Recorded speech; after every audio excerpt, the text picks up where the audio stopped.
Good evening, everyone, and welcome to our webinar all about how we can use video to support observations and feedback within coaching. And Aston, I guess, you know, as you said to everyone on the call, you've had loads of experience within Cat 1 academies. What does that look like on a day-to-day? So it ranges, to be fair, from different clubs and how you basically use video footage. So there could be lots of work that you do with individuals and enhancing their individual development plans. You might even use the video for your oppositional preview, so looking how teams might play and how that might filter into your training week and how you might adapt your training sessions to cater for that. But then also utilize it as a reflection tool to see where your players might need assistance from you, and then using them video clips to filter back into your session design. Aston, gonna roll straight into you to just take us through a little bit of a journey that you've been on in your previous role before you joined us at the FA. Yeah, perfect. So a big thing for me is individual development, and basically how we as coaches, analysts or support staff basically support the individuals that we work with within our team settings or the different environments that we're working in. So we're basically going to be looking at how we use video for individual development plans and supporting player development. What we'll probably see now, really prominent in academy football, is players will have an individual development plan. This will be supported with the 4-corner model in terms of providing technical, tactical, physical, psychological and social goals or targets for an individual to work on over a 6-week period or a course of a season. The point where we come in is basically this plan, do, review model.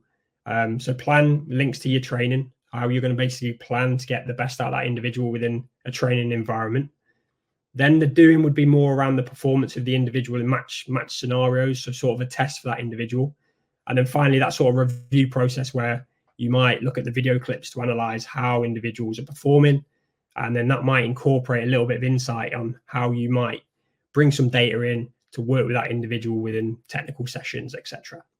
So this is just an example of potentially what it could look like. So we've got a player's individual development plan here that's looking at the 4-corner model. So you've got a technical challenge around the different ranges of finishing some different scenarios, improve vertical power, develop confidence off left foot and right foot finishing, and then also looking to learn something new about the teammates that they're working with.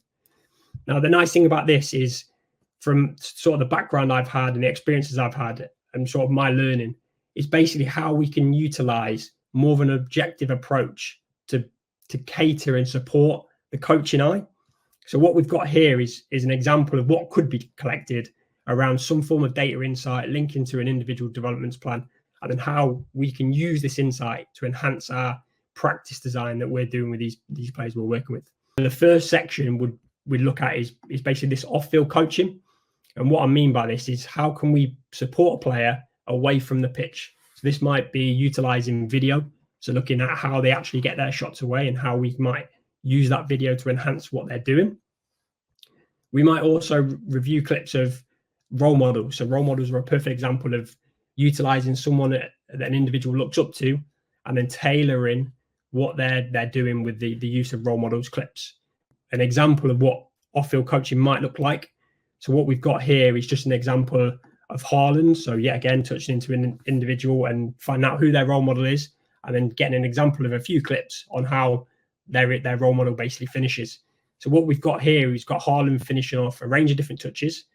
And then we'll also see a different assist locations in terms of whether he's running behind, whether he's looking to come to feet, whether it's assists from crosses. And all of these things we can sort of utilize with an individual to tailor what they basically need.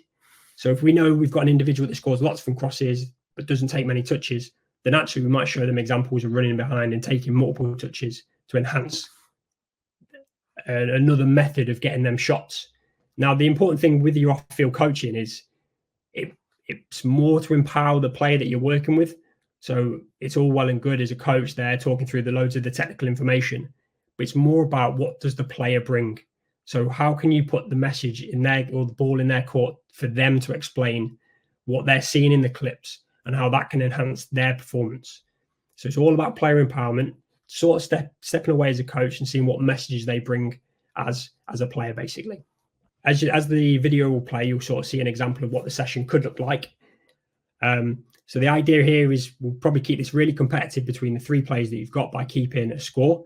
The idea of the session is each player gets 3 opportunities to go and score a goal. Every goal they score, they get a point for. Keeping it really competitive amongst the 3, keeping scores and having a winner at the end of it. Now, with this sort of practice design, what we're seeing is we're getting players replicating using different touches to finish, which was one of the important things. We're also seeing the assist type being completely different to what the individual's getting from within their match performances. So the idea here within your program that you're working in, the individual should be getting elements of that within their training week. So we're not saying, are you getting loads of opportunities to score from crosses? I tell you what, we're going to pull this away from you. You're never going to replicate it again in the training sessions. This would be included as an additional technical practice. So still making sure that the individual's getting opportunities to score from crosses, but we're now trying to still add things to that player's armory. And then in terms of like the learning experience of the player, so the individual development plan, and we're using video, what's the average duration of clips that you would show players, and does that differ at the different age phases? So I think if you can keep it as short as possible, you're going to get a higher retention of information. So I think there's something in the literature around 8 minutes. So after 8 minutes, concentration's out the window. So even with younger age groups, you might even cut this down to make it even shorter. So like let's say a 3-minute montage of some goals compared to, let's say, for example, you've got a 30-minute montage. People will end up to like switching off and not engaging within the information that you've got. So keeping it short and relevant is really, really important, regardless of the age group that you're working with. I want to talk about what it looks like in the lead up to a game, and obviously with working with senior players, when you've got a squad of 18 players, what that might look like.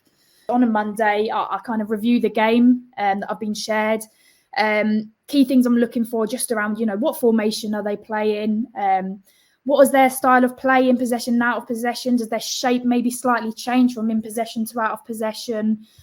We need to have our pre-training analysis session. I'd vary how we did it. I didn't always have them sat just in 3 rows looking at me as if I'm a teacher and they're school kids.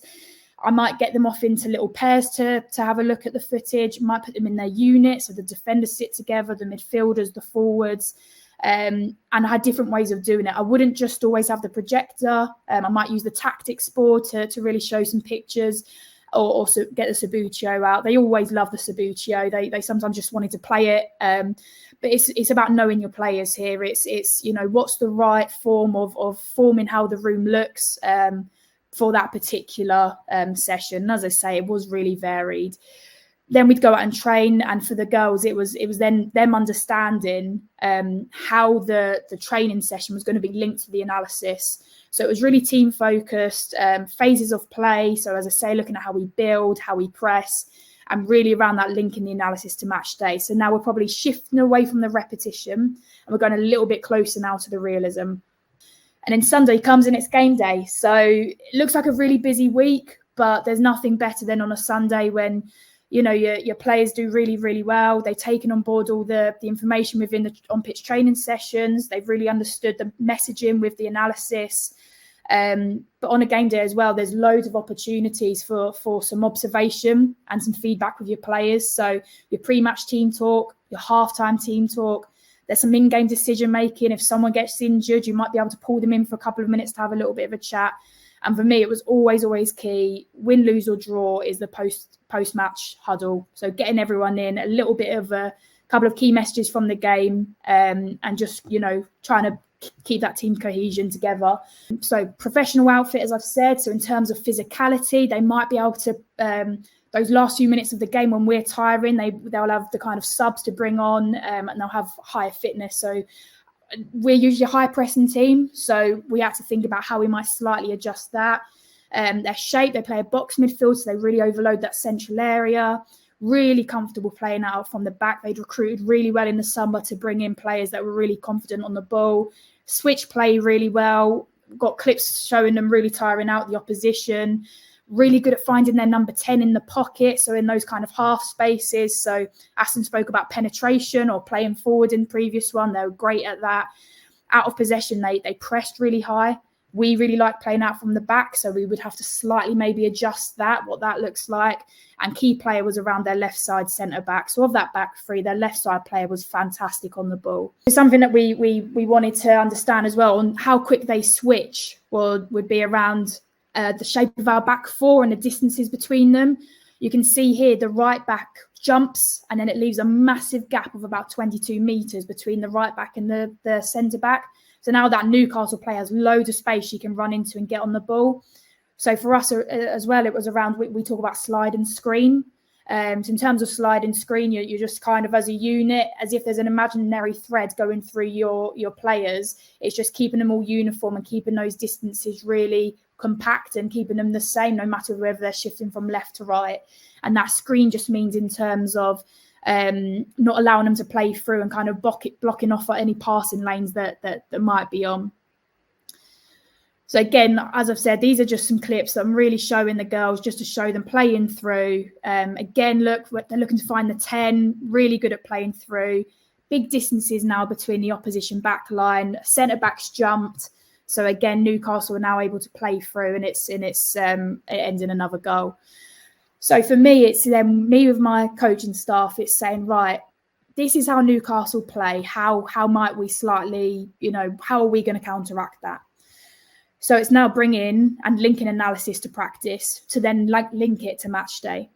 So this is the kind of practice that we would be doing with our players. It's a 3-team possession game. One team starts in that central third and they're the out of possession team. They can send 2 to go and press. And then the job for the other 3, so those 3 oranges, is to slide and screen and stop the through ball going through them. So again, you can see there the oranges looking to press the pinks. Pinks have to make up to 5 passes before they can then transfer the ball across to the blues.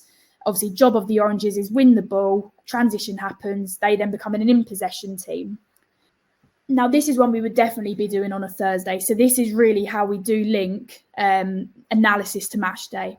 So obviously, I said to you all, they were really good, Newcastle. They play that kind of 4 in midfield. We always played a 4-3-3, and I was very conscious that they would overload us 4v3 centrally. And with their technical ability, with their physicality, I did think that we might slightly struggle with that. So what I did was we spoke to the girls and, told them, right, we're going to actually be slightly adapting our formation. So that adaptability, that flexibility, and we're going to play a 4-2-3-1. So all that allowed was for us to have a double pivot. So they could, our two deepest midfielders could pick up their 2 number 10s. And it meant our 2 wide players could invert and defend more centrally. So you can see now in that box, we're the blue team. We're overloading that central area 5v4. So they shouldn't be able to play through us. As I'd already said, their left centre-back was really strong. So we wanted to limit her getting on the ball. So we were happy for the right centre-back to have the ball.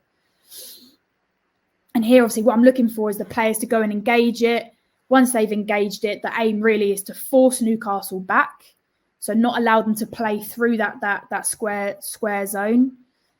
And we're forcing them back. It's obviously now we're hoping we'll force them wide. Because of the player capabilities we have at fullback, I had no doubt that our left back and right back would do well in those wide areas against their 2 wide players. You can see there, my right back goes to engage. But once my right back has engaged, my other 3 defenders have got to shift and slide and screen and close that gap. So you can see that they've just done that now in that picture. So there's another one here. My right back's gone. My right centre back hasn't. There's 17 metres between them. So the discussion was with the coaching staff. I said, right, we've got to change something here. What could we do to slightly adapt it? Luckily, we had a little bit of an injury from that resulting corner. So I got everyone in, and you can see here I'm talking to the right centre back. And I'm talking to her about the distances between her and the right back and how we need to slightly shore that up and close that gap. So this is now executing it in the second half. So you can see really good shape. We've got our 4-2-3-1, good distances between our unit. Here now my right back's more aggressive. There's now only 13.5 metres between my right back and right centre back. So if my right back does get beaten, my right centre back has now got a really good distance to come across and defend in that area. So we now start to execute it based on the in-game decision making. I'm just going to share some thinking around using video in Grassroots to support coach development.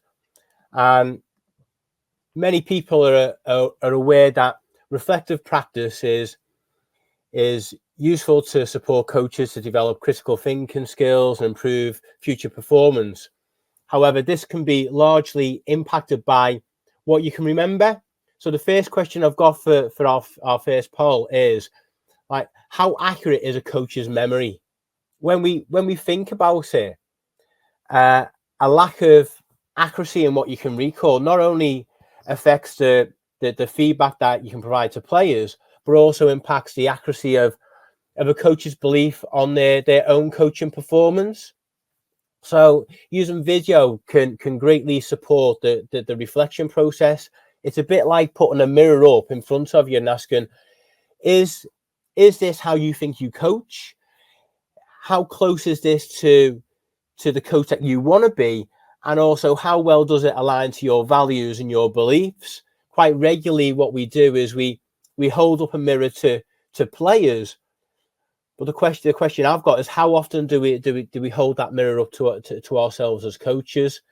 Varying degrees, technology is being used in recent years with our UEFA A license and our UEFA B license courses, where coaches are encouraged to examine their own sessions and engage with the coach developers in a collaborative way to review points like practice design or how effectively they've got coaching points across. I know Casey and Aston, you've got experience of delivering on those courses with analysis. What are your initial thoughts around the use on course? Yeah, so it's a massive thing around. Yeah, again, you might be analysing yourself as a coach in terms of what you're doing on the grass and the interactions that you're having with players within the A license that I've just supported. There's actually a module on there around off-field coaching and the use of video and how important that is to reflect on your practice. But actually, are you seeing what you're actually seeing when you're coaching? And the amount of times people reflect after and actually go, I didn't even recognise I did that. Yeah. So some examples would be that if we wanted to review practice design of a session with a coach, we'd sit down first and identify what parts of the session do we want to record and what it is that we're trying to get out of it. So then we'd probably use a mobile phone or a GoPro to record the visual. And then we were able to then analyze the effectiveness of the practice design against a criteria. So, for example, how many forward passes in a forward passing session, as a brief example. If it was to look at how a team plays on a match day, we might then have a discussion with the coach regarding what they're trying to achieve, who are the primary players. And then in that instance, we might use probably more of a GoPro to record in certain areas of the pitch to capture a key focus with those players. So if we wanted to focus on, for example, the defence or a fullback defending, we'd set the camera up on that side of the pitch and focus in maybe their half. So we're really being specific about what we want to focus on. And we're not trying to capture maybe at times the whole game. We're looking at shorter instances as well.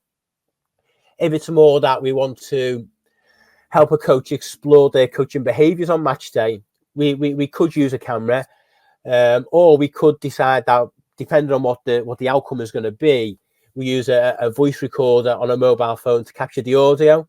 And that's simply done by having the phone in the coach's pocket using the voice memo app. I just wanted to kind of highlight that you can get overwhelmed by footage and recordings, but what we're really looking to do is we're really looking at this plan, do, review model, and that we're using video to help us to review against intentions quite a lot of the time. Or if you review against intentions, it's quite easier to capture what you want to capture and analyze that. So in terms of here, like intentions, who you're working with, what you're trying to help them to get better at.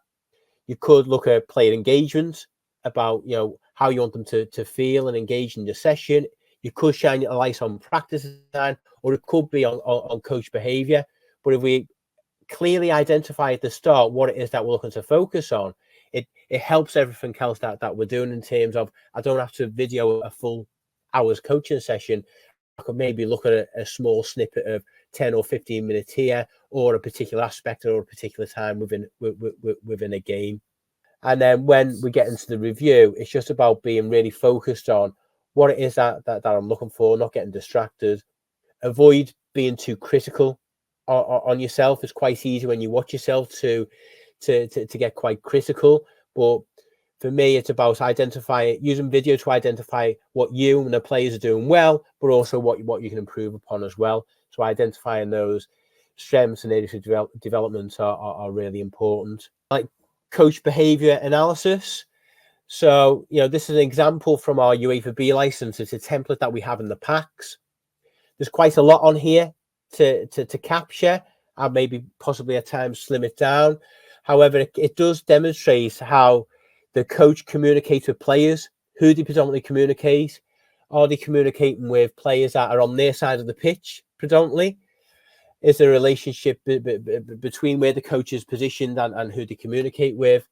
But you can adapt simple templates, or create simple templates that look at behaviors around coaches, modeling positive physical behaviors, how often they support in terms of demonstrations, what types of feedback they provide to the players, and how often a coach maybe instructs, hustles, uses silence, and how to use silence, and what types of questions that a coach can use. But using, mobile phones, tablets, small cameras, for example, like GoPros or other alternatives, it's definitely affordable in the grassroots game to make sure it's effective and efficient.